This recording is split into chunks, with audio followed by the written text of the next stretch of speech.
The land of Benjamin rolled in soft hills, its fields dotted with olive trees and vineyards, and nestled within it stood a town both sacred and scarred, Anathoth.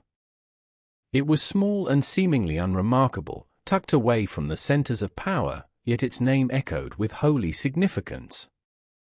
Anathoth was a priestly town, set aside for the descendants of Aaron, a city of refuge and worship, consecrated for those who bore the responsibility of speaking to God on behalf of the people. Here, generations of priests lived, trained in the rituals of the tabernacle and later the temple, guardians of the ancient fire that burned on the altar. The town was quiet, filled with discipline and devotion, but it also held the weight of expectation.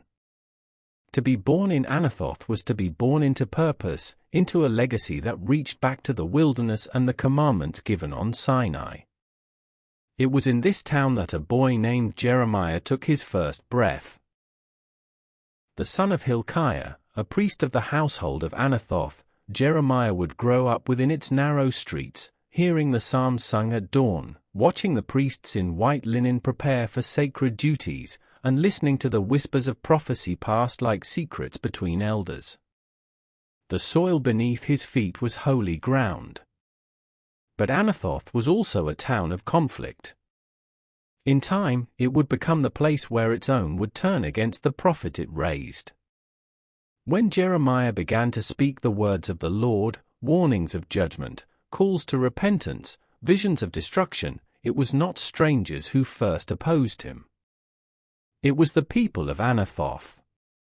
The priests and neighbors who had known him as a child now plotted against him, unable to bear the weight of his message.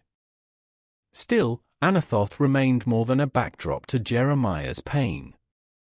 It stood as a symbol or a place where holiness and rejection coexisted. A town that gave birth to a prophet and then tried to silence him. A place that embodied the tension of sacred calling and human resistance.